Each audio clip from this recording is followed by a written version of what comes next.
किसान भाइयों, अगर आप भी गेहूं में पैदावार बढ़ाना चाहते हैं तो इन 5 बातों पे आपको अवश्य ध्यान देना चाहिए। 5 प्रमुख महत्वपूर्ण बातें आज की वीडियो में हम आपको गेहूं की फसल से संबंध में देने वाले हैं। अगर आप इन पांचों बातों का ध्यान रखते हैं तो आप भी गेहूं में 35-40 कुंटल तक पैदावार ले पाएंगे। जो भी जितना किस्म पैदावार देती हो उसकी अधिकतम पैदावार आप ले पाएंगे। वीडियो पसंद आ रही हो अभी से तो लाइक कर दीजिएगा।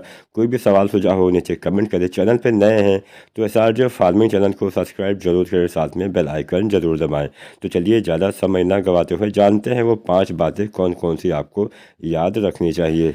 सबसे पहली बात आपको ध्यान में ये रखना है, हमेशा अच्छी किस्म का चयन करना है। कुछ किस्में आपके क्षेत्र में अच्छा उत्पादन देती हैं, कुछ किस्में नहीं देती हैं। तो अपने क्षेत्र के हिसाब से जो आपके क्षेत्र में अच्छी पैदावार देती हो, इसके साथ साथ जो आपके क्षेत्र में लगाने योग्य हो, ऐसी बहुत सारी किस्में होती हैं जो कुछ क्षेत्रों में लगाई जाती हैं, कुछ क्षेत्रों में नहीं लगाई जाती। मान लीजिए NWPZ वाली किस्म आप NEPZ वाले क्षेत्र में लगाएंगे तो वहाँ पे वो पैदावार नहीं दे पाएगी। तो कभी भी बीजों या किस्मों का चयन करते समय इस बात का ध्यान रखना कि क्या आपके क्षेत्र में वो किस्म लगाने योग्य है या नहीं है। आप अपने आसपास के किसान भाई जो हो, अच्छे से जो खेती करते हो, उससे उनसे भी आप राय ले सकते हैं, या फिर आप किसी विज्ञान संस्थान से भी आप राय ले सकते हैं, या फिर आप हमसे भी नीचे कमेंट के माध्यम से पूछ सकते हैं कि हम अपने इस क्षेत्र में कौन सी किस्म लगाएं जो अच्छा उत्पादन हमें दे सके। इसके साथ साथ आपके जिस भी खेत में आप बुआई करें वो खेत आपका समतल होना चाहिए, बराबर होना चाहिए। अगर खेत समतल नहीं होता है तो आपको सिंचाई में काफ़ी दिक्कत आती है।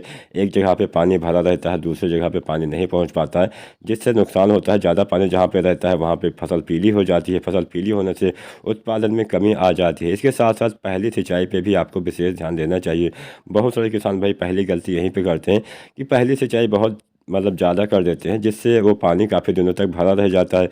पानी ज़्यादा दिनों तक भरने से आपकी फसल पीली हो जाती है। ये जो पीलापन है वो किसी भी चीज़ से आप ख़त्म नहीं कर सकते, वो ख़त्म नहीं होता है, वो अंत तक आपके उत्पादन पे कमी ला के ही जाता है।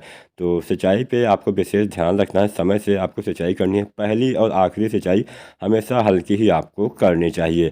अच्छे बीजों का चयन भी आपको करना है। जहाँ से भी आप बीज खरीदें वहाँ से आप सुनिश्चित कर लें कि हाँ ये यहाँ पे हमें अच्छे और उन्नतशील बीज मिल पाएंगे। ऐसा नहीं कि आप किसी धांधली में फंस जाए, कोई आपको गलत बीज दे जाए। तो बीजों के, खादों के, दवाओं के चयन करते समय भी आपको विशेष सावधानी बरतनी चाहिए। आजकल बहुत सारे ऐसे मामले देखे गए हैं जहाँ पे अच्छे बीज नहीं मिलते। बहुत जगह पे ऐसे भी मामले सामने आए हैं जहाँ पे लाखों लाखों टन जो नकली DAP है वो बरामद हुई है, नकली खादें बरामद हुई हैं, नकली दवाएं बरामद हुई हैं।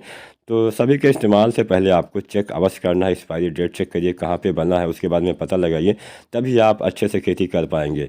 इसके साथ साथ अगेती जो आपकी बिजाई वाली किस्में हैं उनकी अगेती ही बुआई करनी चाहिए। अगर आप उनकी देर से बुआई करेंगे तो भी उत्पादन में कमी आ जाएगी। आपने ये भी देखा होगा कि जब भी आपने किसी भी साल में अगर आपने पीछे बुआई की है, काफ़ी देर से बुआई की है, तो उस साल उत्पादन आपको भी कम मिला अवश्य होगा। बीज को उपचारित आपको अवश्य करना है। अगेती बुआई 25 अक्टूबर से 10 नवंबर तक कर देना चाहिए। बीज को उपचारित करने के लिए आप कार्बोक्सिन 2 ग्राम प्रति किलोग्राम बीज की दर से आप ले सकते हैं, या फिर आप टिबुकोनाजोल 1 ml प्रति kg बीज के हिसाब से आप उपचारित कर सकते हैं। दीमक से बचाव के लिए आप इमिडाक्लोप्रिड की 2 ml मात्रा प्रति kg बीज के हिसाब से उपचारित कर लीजिएगा, या फिर आप क्लोरोपाइरीफास 20% वाले की 4 ml मात्रा प्रति kg बीज के हिसाब से उपचारित करिएगा, या फिर आप थायोमेथाक्सम की 2 ml या फिर 2 ग्राम, ये दोनों में आते हैं, लिक्विड में भी आता है, दानेदार वाला भी आता है। तो लिक्विड वाला 2 ml, दानेदार वाला 2 ग्राम प्रति kg बीज के हिसाब से आप उपचारित कर लीजिएगा।